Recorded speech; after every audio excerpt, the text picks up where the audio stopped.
Hi, I'm Jim. And I'm David. And this is the Practical Guitarist Podcast. The podcast for people who eat, sleep, and breathe guitar.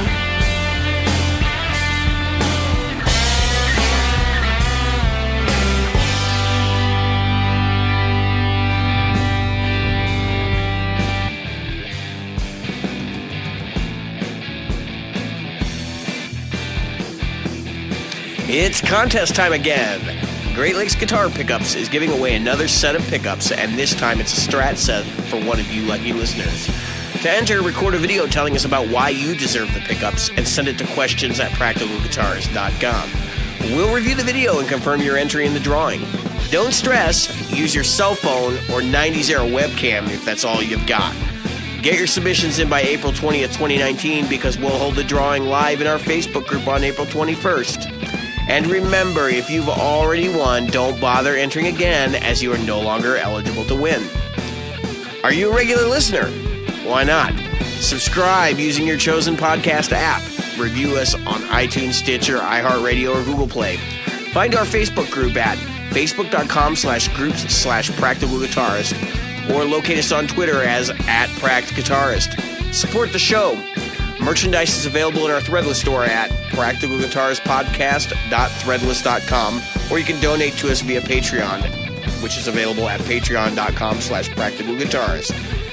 If you'd like to reach out to us directly, you can do so via email at questions@practicalguitarist.com. I'm sorry, Jim. I am like a wet rat right now. My shirt weighs more than a Les Paul. I don't know if you really want to tell our listeners this. Well, no, it's pouring.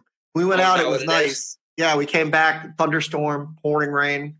Well, so I wanted to apologize to our listeners to start off with because it's going to be a shorter episode than typical. We're strapped for time right now. Jim has got some stuff going on tonight, and actually because we family stuff or last night because Jim had some stuff going on last night, and then so tonight we're recording, and then this whole next week, like starting Saturday, I will be out of town. So Sunday night episode that we normally record on Sunday gets released on Monday evening for the Tuesday cycle or whatever you want to call it. Jim and I will be doing that. I will be doing that remote from Texas. So, yeah, because I'm doing my annual conference for work. So, yeah, I will probably be asleep on most of the podcast. That will probably be what happens. Yeah, I was going to say it's to be 14 to 16 hour days of hard labor working in the hot sun on the chain gang. So there's some definite slavery going on in that place. Anyway, so yeah, we've had some crazy stuff happening, man. Like you got that new turd back there. I mean Telecaster. Yep. That new Fender Turdicaster or whatever, Telecaster. I'll have to tell you what happened during the open mic. You'll laugh. I'm not giving you too much crap. Like Telecasters are fine. I just think that they tend to be pretty overpriced for what they are. For what they are, and I really want to talk about that. Yeah, I mean, obviously the value is there because like people have been paying it for a long time. But I mean, I'm just saying like for me, like I kind of look at it and go, if I'm going to spend, the same amount of money as I'm going to spend on a Stratocaster, I'll get the extra features a Strat has.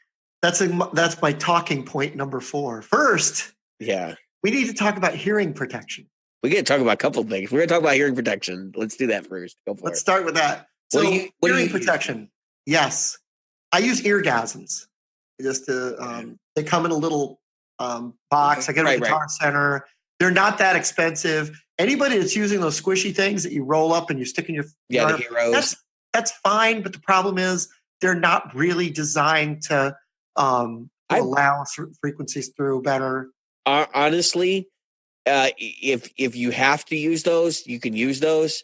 The main thing is protect your hearing. It doesn't matter really what I know people who use wadded up cotton, for Christ's sakes. Yeah. The main thing is to just make sure that you're protecting your hearing because let's face it, and this is not necessarily the case today, but we use loud volumes on stage a lot of the times, and you're not supposed to be subjecting yourself to that, and you will, as you get older, have more problems with hearing loss. I have. Shut up, Jim. Jim can't hear what I say half the time anyway. Can you tell?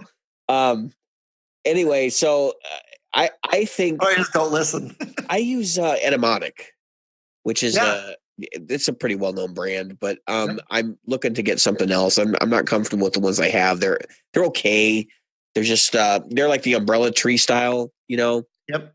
Which are fine. I had a better set of them years and years ago, but my daughter, one of my stepdaughter, flushed one of them down the toilet. So that set basically went in the garbage because I only had one remaining. Yep. And I now have the newer Etymotics. They're not ported or anything. I find that they're good, but all of those headphones just really affect the high frequencies a lot. Right. They're the earplugs. I haven't found a set that don't. And John's original thing was like he was talking about in-ear monitors working as hearing protection, and they're supposed to double up.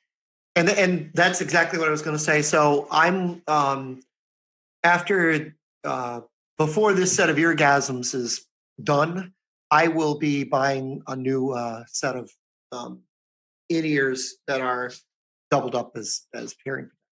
Well, they're all supposed to be hearing protection, but yeah, I mean it just depends on how good they are isolating you from the outside environment. The funny thing is, you're putting something that basically like is more damaging to your ears. Yeah, what happens is it isolates. So you've got to be careful about the volumes you throw into your ears from what you're listening to, because those things will actually, you can still harm your ears. Yeah, significantly. All right, so there's a whole other episode on how to make in-ears work for people, but I don't think we should cover that tonight. That's a whole episode unto itself. You could literally go for hours on that, and it would not be interesting. So the next thing, the point is, everybody, protect your ears. That's what we're saying. However you got to do it, even if it is a cotton ball. Yeah. But don't use Q-tips. So I went cotton balls. I had to have one surgically removed. It cost me $1,000. Yep. Have a Q-tip taken out of my ear. Yep. And I went to a show last week, and we were on the way, and I realized, oh crap, I left my hearing protection. I didn't stick a Q-tip in my ear. I was cleaning my ears, and the Q-tip went into my ear. And it broke off. Jim can't hear me. That's what I got for using my mother's. She had these cheap Q-tips, and that's the last. Well, they weren't Q-tip brand.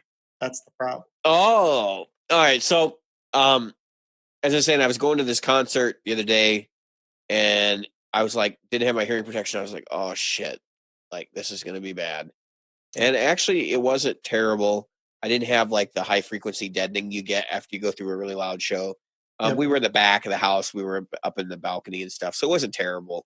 I would highly recommend, if you even just go to see music, get yourself a good pair of earplugs, because you are subjecting yourself to something that will ultimately cause hearing loss later in life. Yeah. The nice thing is about most of the newer ones, the ones that are above a couple dollars, is that they're also, they don't show that much. So it doesn't look like you've got like a big thing sticking out. Like a Christmas tree sticking out of your ear. So this one should be quick. Point number two, Mac or PC? I'm talking about this because you're about to get a PC. Oh, he's shoving it in my face, folks. Let's talk about this. No, I said maybe. I didn't, and I'm not shoving it in your face. No, I am buying a PC. I bought a very expensive PC. I actually went through the process of I was gonna build one. And actually, there's a very good personal reason for why I'm doing this, and I'll make it very clear to everybody. I would much rather, if I was doing only recording, stick in the Mac world and stick with Logic Pro. I feel very strongly that is the best value in recording software. It functions great. It's $250, and you get everything you need to record. And by everything, you get virtual instruments, you get good samples, an amazing sample library that comes with the software. You get great plugins out of the box, and they're always adding new features, and you don't pay for upgrades. But if anybody can do it right, Apple did it right when they acquired Logic and then built the software out the way they did. Now, so you're asking yourself, I'm a big proponent of Logic. Why am I switching away from a Mac? I had a 2015 iMac that ran me, I think it was close to 2,200 when I bought it. And I bought it. I spec'd it with a 256 gigabyte solid state drive, which is a problem because we're doing video now. So I know I needed to increase the hard drive. So I went out and I actually went and got a quote on a hard drive thing, which would have been an additional $400. And I actually I waited long enough that the price went from 400 to 300 because the price of the hardware actually went down. And I was going to pull the trigger this week, and I got to thinking about it, and I did some hard math, actually looking at a 3-year outlay of what I would be spending on my PCs and stuff, or like my computers, my whole computing system, including like a new interface, a new, a copy of Windows, all those different things. And I basically realized that it was actually cheaper if I was going to continue to use Logic for me to go. In fact, that was the cheapest option, was for me to go and get a new iMac, sell my old one, and continue to use Logic and everything, right? But then I unfortunately have feelings, and I have nostalgia, which here's a problem that many people face. And my nostalgia was that I used to play video games with my brother a lot. Oh, yeah. I'll get really personal with everybody here on the interwebs. My brother is he's been going through a really difficult period for the last year. He lost his wife back in July of last year. I think it was July, June or July. And he just lost his best friend, his best friend committed suicide a week ago. I mentioned it in the group. And he's going through a rough time, and I've been over at his house a lot, and he's been playing video games, and I'm like, you know what? I need to play games with my brother again, like for a while. I need to be there for him, and that's a good way for me to do that. I live 40 minutes from my brother, so it's not easy for me to get down there every day, because otherwise I would be hanging out with him more. So this works out. That's the reason why I went to a PC, and I think that's a pretty noble reason. It's definitely a good reason. So I'm just a cheap son of a bitch. That's why I'm going to do a PC next. Well, I don't think so. I don't. That's the funny thing is, like, I still don't think you really get. So they're both, you get bang for your buck in hardware, right? Here's the difference. In the PC world, your hardware is a lot stronger, but on a Mac, because the software is so well written, it's just a toss up. That's why I said, like, at the end of the day, the complete system is a toss up. The only thing that you should be using to base your decision on it is what software do you want to use, especially from an audio perspective, because there are certain options that only are usable in the Mac side of the world. Right. And then also be very, very clear and specific about whether you're going to play video games or not. Because even though Apple does have some partnerships with different companies to produce games for them, they do not have the games near like what you're going to have in the PC realm. So. No, not by one. Oh, okay. Let me talk about the system real quick before we go forward. Tell people what I bought. I want to give some people some ear candy, right? So I went to playbld.com, which is NZXT's site for speccing out computers. And the way it works, like, you go in there and you select 3 games that you really like, that you want to play. What is it? Play what? Playbld.com. So you go in there and you can, like, select 3 games. So I selected Anthem, which is supposed to be like the crisis of its time, which is the game that, like, is not really that great, but is really resource intense on the graphics and looks slick. And then I selected 2 other games, and then they give you a price points, and you can pick 1,000, 2,000, it's 1,000, 1,500, and 2,000. And they have builds that show you, and then you can go in and customize, obviously, but they have builds that show you, like, what performance level you're getting for your money.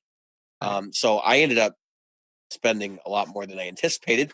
But I got a liquid-cooled system coming, which has a Core i7 9 series in it, for those of you computer geeks like me, and a really, really big, fancy solid-state drive. It's got an M2 solid-state drive in it of 1 terabyte. And nice. I'm going to have plenty of room for doing the podcast now, and I'm not going to be bitching at my computer all the time, which is going to be fantastic. That's good. I will be doing copious backups since it's Windows. And I know Windows well enough. That's what I do for a living. I support Windows all day long, which is part of the reason. And if you're not backing your computer up, in the Mac world, I don't think I've ever taken a system backup. Like, I'll take file backups, but I did this initial system backup, and then I kept Time Machine. Yeah, I don't even use Time Machine. Like, I'm to the point where it's like my Macs are so stable. I've never had a Mac crash to the point where I couldn't recover it. Unless I beat the hard drive with my fist, which I've actually done. Yeah. All right. No, I had a Mac problem. There was a 2010 Macs. They had their MacBook Pros. They had a large series of them where the NVIDIA graphics cards were bad. The drivers, and I had a bunch of Macs put down. But anyway, all right. So along with that, Android or Apple? I am still an avid iPhone user, and my wife and I were talking about that last night. We may not be forever, but that really boils down to what Apple does in the next couple of years. Apple has made a lot of freaking mistakes since Steve Jobs' death, and they're continuing to make those mistakes. And I'm really, really shocked that the world isn't calling for Tim Cook's resignation at this point. But apparently they can do no wrong. So I will say this much. The reason why I have an iPhone right now is I have XS Max, right? Yep. There are peripherals available for it, and that's a big reason why I have it.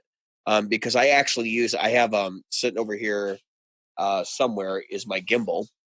I have a DJI gimbal. I forget what the model name is, but I use that for motion photography and video shots. I've been using that to do some of our demonstration videos and stuff. I will be using it to do some more going forward. And I also have the MV88 microphone from Shure, which I will be using when I'm in Texas to do the podcast. And Jim, remind me, we got to talk about getting you hooked up with Zoom so you can log into my account. And then run the meeting, and you can record it to your PC, and we can, I'll let you edit it, or you can do whatever you want. Next week will be Jim's episode. Oh yeah, that's right.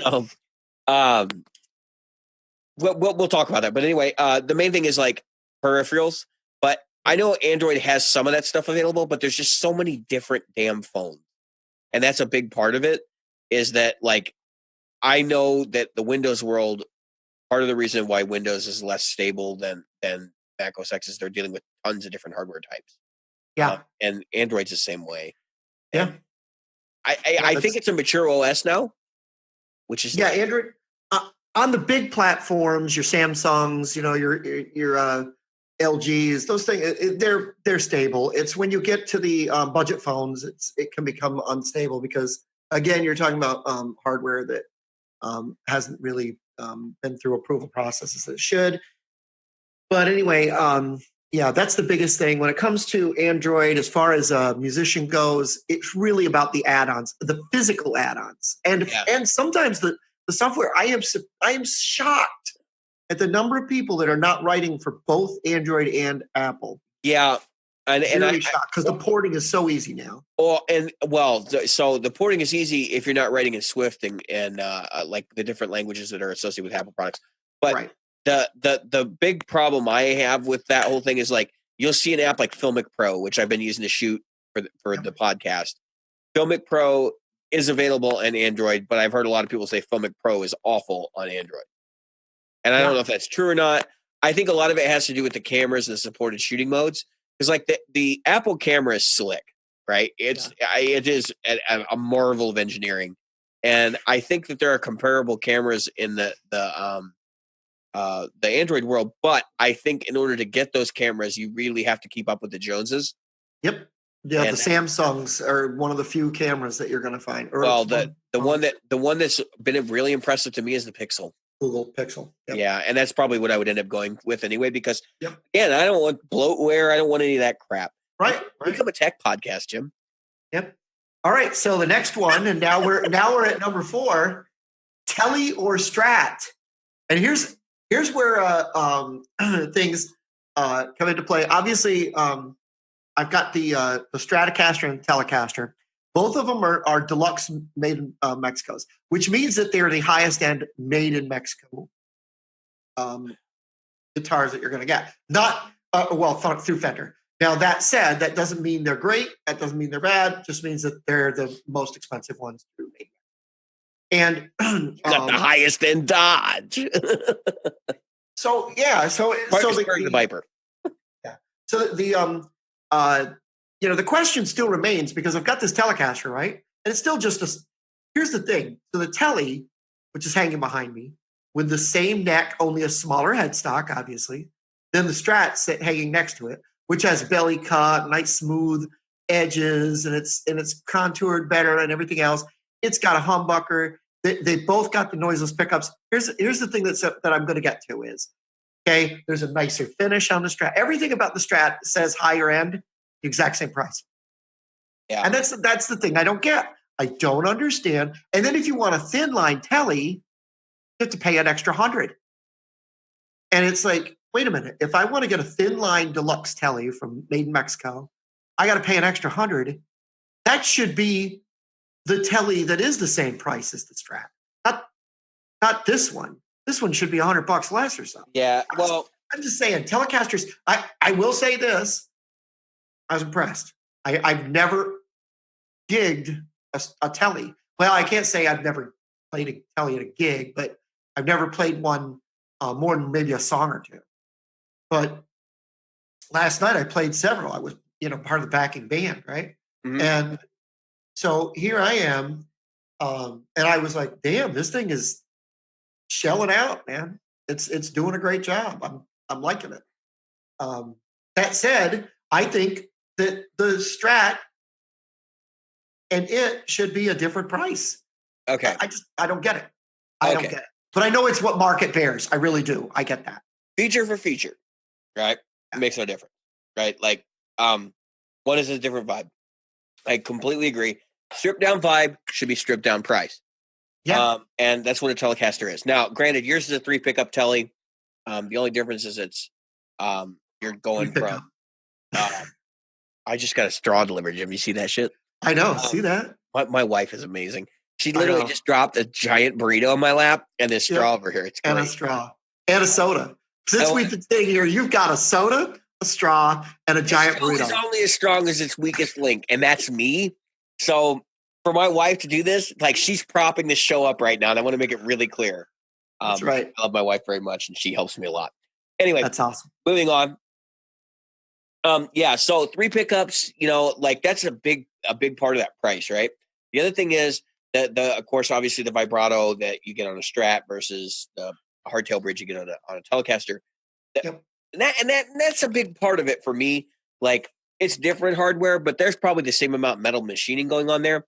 And it's cheapened the Strat bridges to the point where they're basically the same price. I do think you get a higher quality hardware if you buy a Telecaster. I just don't think it does as much. If that makes any sense. So, now, here's why I think you were going to like the Tele anyway. And like, I do this ahead of time. The Telecaster is basically a Les Paul. It's a 2 pickup guitar with virtually no frills, right? But it is funny that you got the 3 pickup version, because I'm like, you couldn't just get a Telecaster, right? Like, you had to get something weird. I almost didn't. I almost went with the 2 pickup version. Well, I was that close to getting, the one down and just getting the two pickup. All right. But here's what I wanted, and these are the things that would have brought it right back to the same price, and why I went with the 3, because I wanted the noiseless pickups. I actually like those. I know there's better pickups out there, but for me and for what I'm doing, I like them. And I wanted the locking Schaller tuners, and so there were certain things that were like, okay, I'll live with it, because you know what I could do to make it like the two pickup version, and I'm going to wind up doing, is having that second position. I don't know if you count from the bridge to the neck, or the neck to the bridge. So I'll just say the position between the bridge and the middle will become bridge neck. Right. That's really all I'm going to do. That, and I'm going to add a tone bleed circuit. I think bridge neck is critical. That is a standard Tele sound. Yeah. Right. And I'm going to get a bleed circuit. So that I can the treble bleed. So I didn't even think the treble bleed is all that important. I know a lot of people are like, "Oh, treble bleed." On a guitar like a Telecaster, I think the treble bleed actually it winds up doing something that's kind of weird. I like the way that the treble rolls off as you roll back the volume up on a Telecaster, because it has so much treble. Other guitars are one a treble bleed thing, but Telecasters kind of like, well, I'd really rather have the roll off a little bit. Yeah. Do you like the tone control on it? I barely use it. Is it a? Do you know if it is a? I don't know if it's logarithmic or. No, I was going to say, is it 500K or 250? I want to say it's 250. I want to say it's probably 250. Most of them are 250, but because it's a deluxe, I kind of wonder if it's. Yeah, because it's a deluxe and it's the noiseless pickups, it might be a 500. Yeah. All right. Well, so here's the thing. I kind of like, I'm a Strat guy, right? So Telecasters, they're I like them.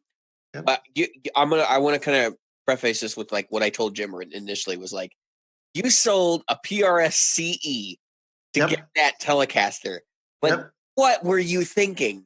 I know. I've got extra money. Well, I'm sure you do. What happened even to after your Telecaster? Even after getting the, I got the blonde one right there. I was just say the blonde was not hanging behind you, so I didn't know. All right.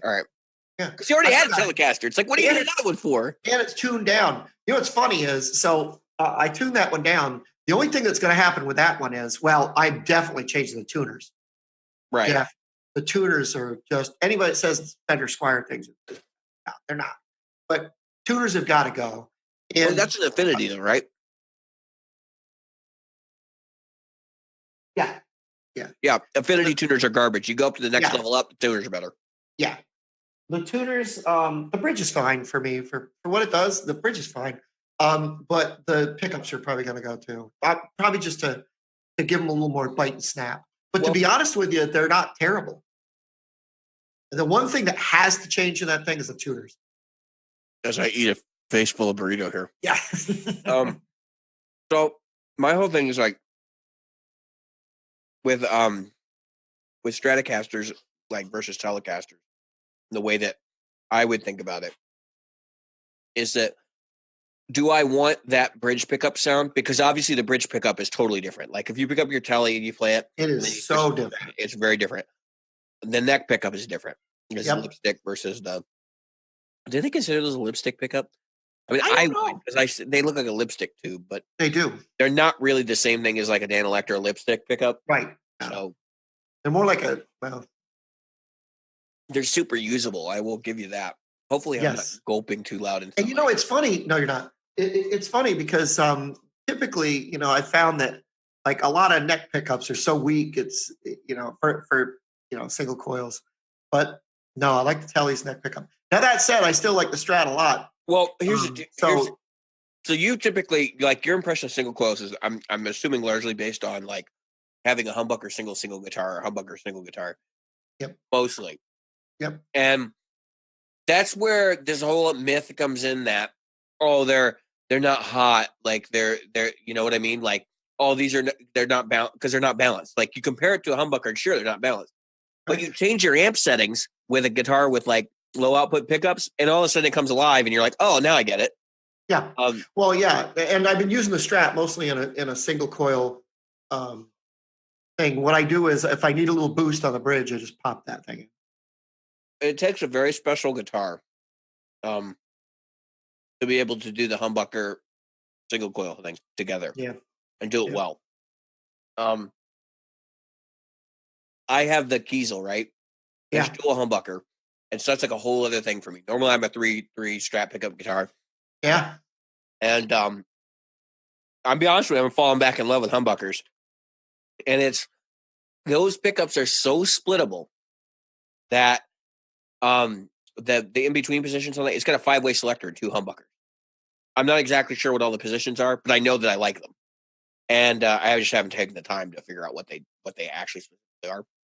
Right. But I would highly recommend, if you're not happy with your humbuckers or you're not happy with your single coils, just try different ones, because they are out there. And it's not night and day different, but it's enough. Like if you're looking for something specific, like you want that Strat in between sound, you got humbuckers, like you just need to find the right one. It exists. Yep. And it's making me reevaluate like what kind of pickups I really want in my guitars. Which, you know, is kind of interesting, I think. Yeah. I always thought like, oh, I kind of had my sound, you know, like I knew that this was kind of what I wanted, but now I'm like way more open to exploring other sounds that are very similar to what I hear in my head, but aren't necessarily the same.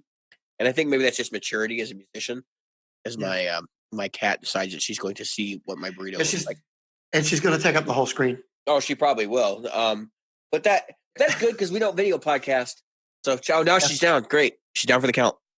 I need to get a cat fence, like to keep them off. Yes. You do. So I'm hiding behind the microphone. Jim can't even see me because tonight I've already sold my iMac by the time this episode. So I'm recording on a MacBook, and it's It's a different angle, and so the microphone is directly in front of me, and it's right in your face. I can tell right away. Can we kill the Do we want to kill this pickup argument, or we want to talk about something else with regards? Next. All right. So, really, we talked about the two talking points because we talked about the value of a Telly versus a Strat as well. So the next thing that I want to talk about, I want to get to the last one, the biggest one last, so that because we're going to spend more time on it than anything.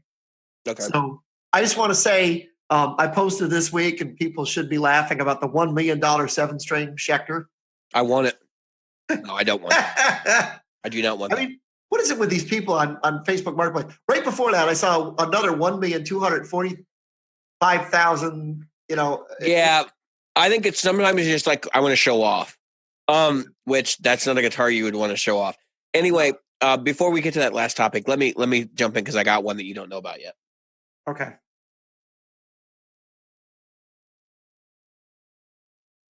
I'm leaving. He starts. Sorry, I'm really trying not to like. Oh, I didn't know we were going to the last one. Oh, you want me to do the last one first? All right. Can we just talk about the tone of this burrito for a minute?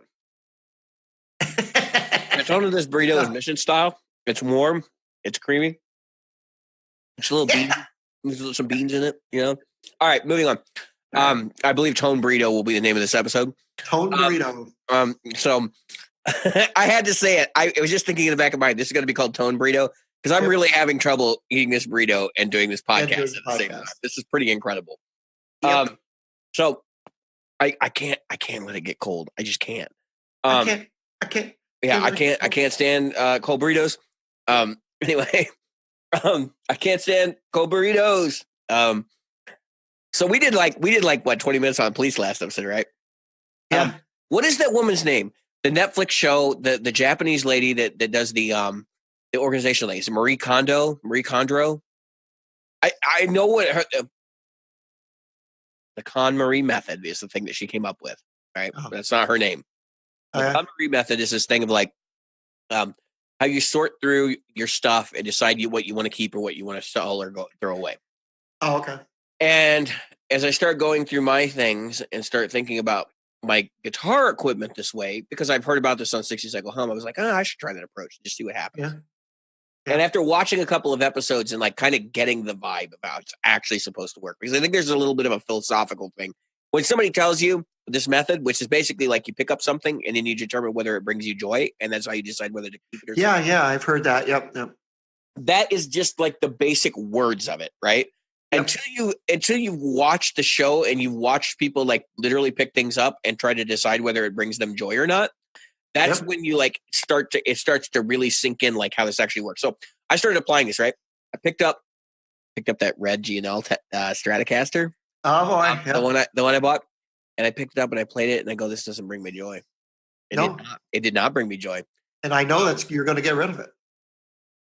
Yep. And I picked up my S500, the USA one, and it brings me joy, but it's not the kind of joy you'd think, right? So it's like, I would say it's more like an ornament at this point, which is really sad for me to admit, but it's like, this is a thing that I wanted for so long, and now I have it, and I do play it, and I do enjoy it, but it's not where I am as a musician right now. Right. And I have that guitar, and then I have the blue S500. I picked it up, and it plays great, and I love it for what it does, but it doesn't bring me joy. It is a tool. Yep. I picked up there was another guitar I picked up. I picked up my SG. And doesn't bring any joy. That guitar, but it doesn't bring me much joy. Yeah. So I'm holding on to some of these things, like the SG. I'm holding on to it because I have this fantasy of like I always wanted to play like the Doors stuff. Yep. But why can't I do that on another guitar? And like part of me just sits there and go, I really like this guitar, but it's not bringing me any joy. And so I like, Jim, I've just whittled down half my guitar collection on the podcast right now. And that's where I'm at right now. It's like, so what is going to bring me joy? And you know what's really sad? Like thing that I feared would happen when I got my 7-string Kiesel actually happened. And that is, I prefer 7 strings now. And there aren't many 7 strings out there I actually like. For me to get another 7-string, I have to get something traditional with 7 strings. So, I'm looking at a Delos really hard from Kiesel right now. And I'm going, I could just sell like 4 guitars and I could get this crazy Delos. And it's calling my name like really bad. Ibanez really needs to get off their ass and make a 7-string AZ. Because then I'd give Good Time my money. Because I really don't like, that's the one thing I don't like about Kiesel. Like, I really believe in mom and pops and I want to give them my money. And I have a great mom and pop near me and I'd rather give them my money. But they don't have any dealers. And the other thing is, like, not Good Time doesn't have any dealers, but Kiesel doesn't do dealers. So, like, right. I really don't want to buy from them because it's like I can't even support a mom and pop buying from them. It sucks. I know. Yeah, it's a tough one. So, Jim, because you sold so many guitars in the last month or two. Yep. I'm willing to bet that it didn't bring you joy. It didn't. Do the guitars you have now bring you joy? Yes. That's weird, isn't it? That that these guitars are bringing me joy. It's the weirdest thing. You know which one it's not right now? And don't say anything out loud, but it's that one. So it's going to be tough holding on to that. And so we'll see. We'll see what happens. Awesome. That's pretty awesome. I'm not surprised to hear that. I think the other thing is there's a soul in each of these items, and she talks about that, like how you should thank an item for its service when you give it up. Right. And I totally get that, especially with guitars, because I do feel like I would not want this red Strat to go into the garbage. I want it to go to a happy home for somebody who will actually use it and get a lot of wear out of it. Right. My Blue S500. I love that guitar. I'm probably not going to keep it. I want it to go to a happy home, And so I completely get what she's saying. And Jim loves that guitar that's over there that he's pointing at. But I do. Probably not going to keep it. He wants it to go to a happy home. Yep. And I know it's got a happy home. So yeah, it's just something that happens. So the next thing to talk about, because we really don't have a lot of time for all my stuff, so some of it's going to move to next week. But I think that the biggest thing to talk about right now is this whole Article 13 stuff that's going on. So everybody's been hearing about these YouTubers clamoring about the fact that they've got covers on their YouTube channels. And I want to go into my thoughts, but I also want to go into what they should have known if they had sat down and learned some laws. And of course, if YouTube had done a better job, and I want to talk about all three of those things. The first thing is, obviously, a lot of YouTubers have been getting where their stuff is completely demonetized, and one of two things is happening. Either the artist is getting 100% of the royalty or the payments from YouTube, even though they've only got 2 or 3 seconds literally of content. One guy played a D-sus chord, Paul David's. That one was kind of ridiculous. I'm sure he'll get that removed. But that said, there's a lot of people. Matter of fact, Robert Jackson, our friend with the Guitar Dungeon, he got his stuff pulled from the guys in Metallica, and he was playing a kazoo. I mean, come on, he was playing a kazoo, and they said, "Oh no, that's our riff."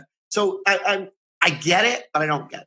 But here's the thing, and see, so Robert's Guitar Dungeon, he said this was his point, and I corrected him already in the thing, and not in a mean way. I'm not trying to be mean now. So Robert said, "Hey, how come they're not going after people doing covers in clubs? They do. That's why clubs have to have ASCAP, BMI, and everything else. If you do any I know clubs have been shut down over it. Yeah, and there are clubs that have literally been shut down, and there are clubs that have had to pay fines for that, and there are clubs that's why they buy those things. And even if you have a jukebox in the club, there are certain rules and regulations that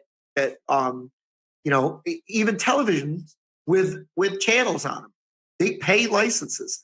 So what I want to get is this. So YouTube has been the final frontier, the Wild Wild West, whatever you want to call it. And now there are bots or people, you can whichever one it is, whichever one we believe it is, doesn't matter really. They're going through and saying, "Yep, you've got a piece of a Don Henley song. Sorry, it can't even be shown in the United States. It's out." Which absolutely kills me because there are rules in terms of how much of another person's music and material you're allowed to use. That's right. So my assumption and my understanding is it's supposed to be a 12-second rule. Right. Now, I've heard situations where they're dinging people for like a second and a half or 3 seconds. Yeah, 3 seconds. Yeah. Now, of course, you can fight it. Policy. Right, and you can fight that, and it is legal. The problem is then if they go back, see what YouTube has. This is where there's nobody in between. This is the problem you've got with YouTube. There's nobody in between. So here's the lawyers or whoever from the record company or whoever owns the music, and here is YouTube. And YouTube says, hey, they've only got 3 seconds worth of stuff. They should be able to use it. Record company says, nope, we're going to sue you if you do. YouTube's not taking that chance. They're not backing you with their lawyers, taking it down.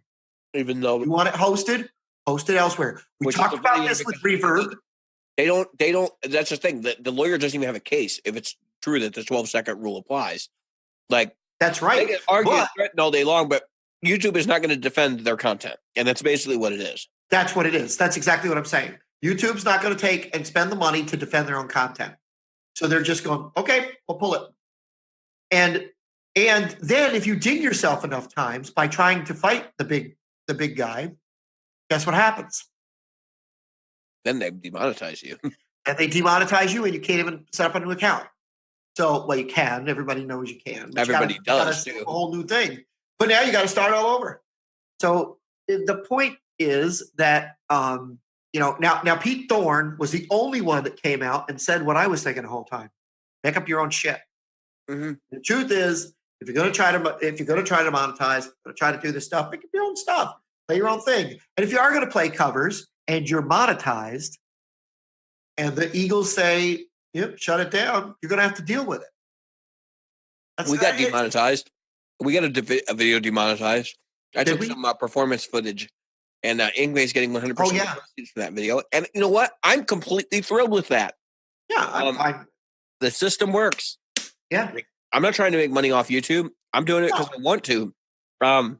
Yeah, exactly. And I think that's the distinction here. Is once people said that like YouTube is going to be their primary method of earning cash, or even a tertiary method of earning cash, like people get pissed off when money gets involved. If YouTube were free and the content creators weren't making money, the lawyers would not be involved. Nope. And that's what's stupid about this whole thing is like, because they want to sell advertising, then this whole relationship has to happen where they're paying content creators and like, it's just insane. All right. I don't know. I have my whole thing about it. I have some very judicious questions about who actually owns content you posted on YouTube. But here's the problem. Okay. That's exactly what I was going to say. So there's a lot of rules that go around YouTube that we don't even know. And the problem is because YouTube was created and YouTube was created in the Wild Wild West, right? Some guy wanted to put up a video of some zoo content or something, right? They put up this zoo content video, and then all of a sudden everybody wanted them to host their videos, and it grew, and then Google bought it. And the person walked away with millions of dollars, fat, dumb, and happy. Okay. So here's Google with this content. Google saying, hey, we're gonna sell ad time and everything else, and they sell premium. I have a YouTube premium account. I do as well. And I'm not going to watch ads. So if you don't get money from me watching your ads, well, tough shit. I'm paying YouTube a portion, and they should be giving they get a portion. They get a portion of your viewing. Yeah, that's what I'm saying. But now I get to watch more videos because I'm not pissed off because I'm watching commercials. So I actually consume more, and I watch more content. So that's good and bad, I guess. I don't know. So anyway, here's the point. My point is this: when it was created, when YouTube YouTubers, and I'll use that term as people who make money on YouTube, when YouTube content creators decided to monetize themselves, make money on YouTube, they didn't enter into this with a contract. Right. It's a pretty one-sided decision. You'll put videos up. We'll throw you money when we think you've earned it. Mm-hmm. That's what you get. And so, would you go and mow a lawn for somebody, and then, oh well, you know what? This week you mowed it like Johnny did it, so I'm going to give you money Johnny would have made, and I'm sorry, I'm not going to give you anything, because that's what's happening. And so you went through all the work. You created what is essentially, let me say this though, but this is the other part. You created what is essentially an advertisement for somebody else's music. And I want to finish this with why this can be, why these demonetizations and the shutting down of these YouTube things could be really bad for these folks like Don Henley. Yeah, we'll talk about that too, because I have some thoughts on it as well. Yeah, I definitely do. Anyway, so I just want to get to this. If the tone breed you're gonna enter into a contract with YouTube, you're gonna create content with no promise. They don't promise you, hey, if you spend 6 hours creating content, we'll pay you for 6 hours content. They just go, put it up, you get a certain number of views, and we'll throw you some money based on the views. It's not even a clear, consistent rate of how much they pay you per view either. Exactly. That's what I was saying. They're just going to come up with it, and it's decide to pay you. Well, shit, we got this much money this month. You can have it extra. Yeah, well, we've got this many advertisers this month, so we'll give you. This month we don't get as many advertisers, so you don't even have a tool to see if you're getting screwed. That's right. And if you don't create content during those months that are slow, then we're not going to push you when the months are hot. Right. Guys right. So the whole thing is one-sided. So you're entering, you people, yes. I say you people, those of you who enter into this agreement with YouTube by posting your videos, hey, it's about time we find another way to do it. Now, here's where I want to get to, where people like Don Henley and Led Zeppelin, and folks like that, when they blacklist your video and they put it to where you can only see it Metallica Metallica just takes the money. Oh, no, Metallica will do whatever they want, and we have seen that time and time again where they will either take the money or shut the account completely down. Yeah. And they can they can shut it down. Here's the point. Does anybody remember this music form called jazz? Probably not. Probably not, because unless you have somebody who likes jazz in your family, or you happen to get introduced to it or something like that, right? You probably haven't heard jazz on the radio in years, unless you like AM radio and it's like 3 o'clock in the morning. Yeah, one station that plays jazz. It plays jazz for 15 minutes. Yeah. They play Giant Steps and it's just basically John Coltrane, like one side of Giant Steps every night. What happened with and Rick Beato did a great video about this, by the way. Jazz killed itself. And jazz killed itself because the jazzers, these people with their nose, everything was selling out.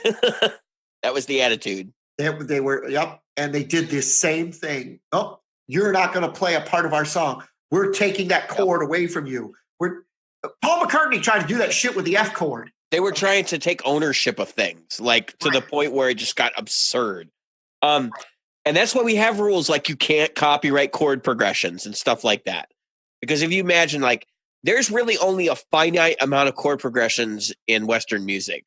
Right. So if somebody was able to copyright a chord progression, we'd have all stopped writing music 35, 50, 100 years ago. It would definitely not be country Western radio years ago. Right, because they're all the same friggin' chords. And praise and worship. There would be no praise and worship.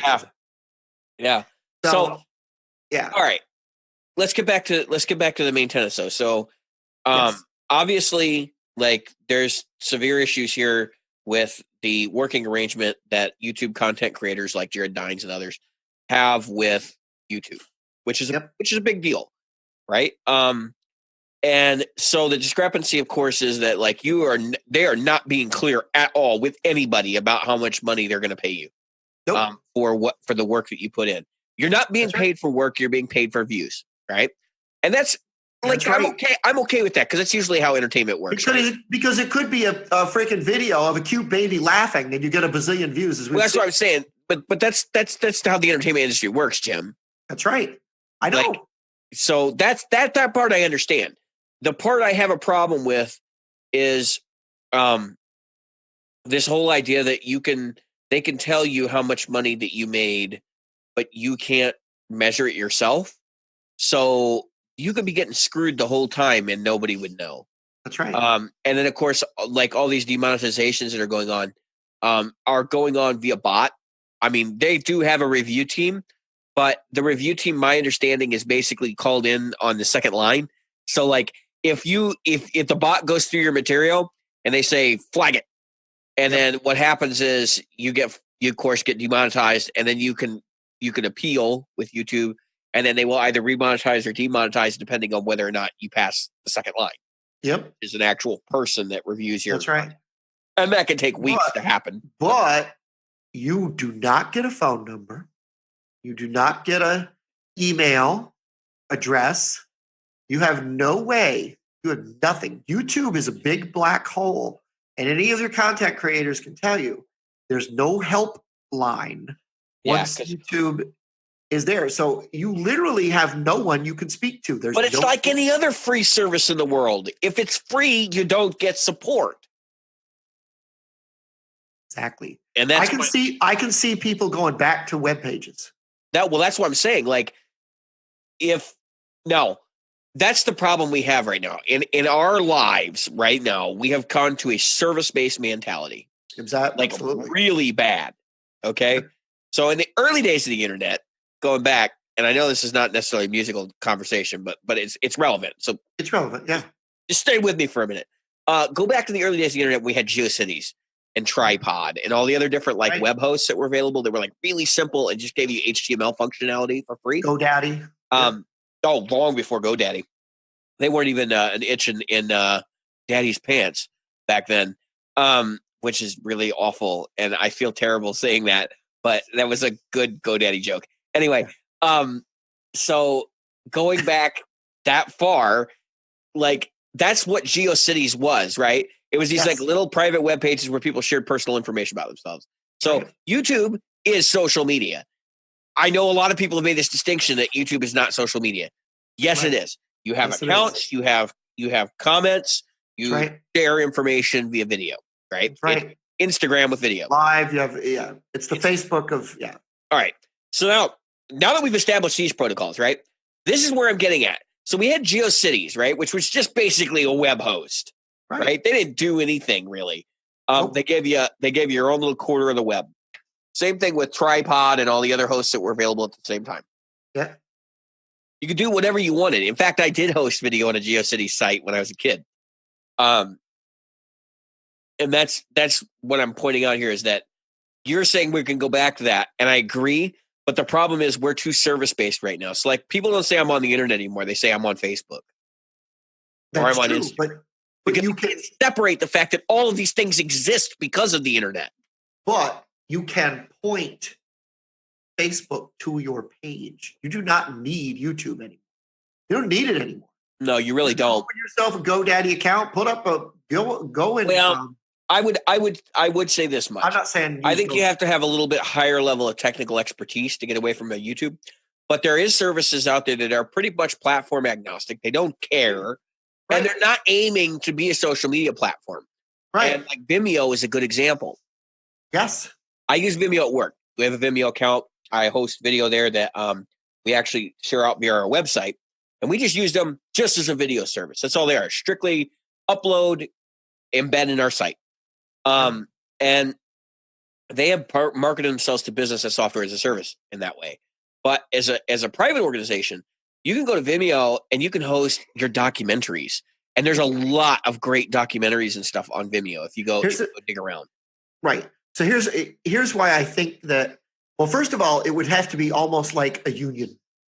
There would have to be a musician's strike, so to speak, on YouTube. Yeah. And every guitar player, everybody that does a pedal, every single reverb, all of them would have to yank their stuff at the same time. Go, we're down. We're moving. Well, think about that. Think about this, Jim, though. That's an interesting conversation about unions. Let's come back to that. Let me finish. So if they all pulled it at the same time, they all said, you know what? On April or May 1st or whatever, June 1st, we're all pulling our videos that day. Yeah, April 1st. They just come up with a date. I mean, a Rick Beato, a Glenn Fricker, all these people say, yep, we're going down. We are not going to put video on your servicing. We're moving to Vimeo. Goodbye. YouTube might actually listen. Everybody, the problem is all the individuals are like, I don't have enough money. Steve Terberry, I don't have enough money. Jared Dines, I don't have enough money. Music is Win, I don't have enough money. You get my point, right? Every single one of them, as individuals, is crying. Now, as a team, I'm not big on unions. Take my word for it, I'm not big on unions. But when it comes to this is why unions existed. Yeah. It's because large corporations were taking advantage of the people doing the work and getting nothing for it. And so now is the time, if you're going to do it, step up, stop being a bitch, step up, take your shit off of YouTube, make a decision together. If they lose millions of views a day, then they'll listen. They're not going to listen if they lose 20 views from me and 18 views from you and 40 views from you. But if they lose millions and all of a sudden the music market is no longer, except for the pro music market, well, we can't get Sony and them. Those are the ones we're trying to fight against. Get all your shit off YouTube. 2 reasons. I'll tell you 2 reasons. I'll tell you the 2 biggest reasons. It won't happen. I have 2 reasons it won't happen. I've got 2 reasons it won't happen. All right. And maybe one of them is one of the ones, maybe one of them is the one you thinking of. You too, Jim. It's the other one. There was our F-bomb for the episode. Number 1 reason that I think people won't do it is because they're scared to lose the ad revenue. They've got plenty of Patreon. Okay. Yeah. They're scared to do it and number 2, well, actually, I guess there's 3. Number 2, the fact that YouTube is just too easy. There's really not much back end to it. And that comes with, it kind of goes hand in hand with Vimeo's the same way. Setting stuff up. I'm just saying that this flood of stuff that would leave YouTube, it would just leave.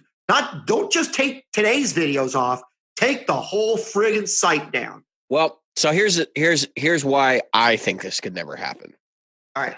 And they're mostly social reasons, right? Number 1, the YouTube community, which people use the word community, I completely disagree with that term. It's a collective of random ass people who oftentimes have profited off the fact that they don't get along.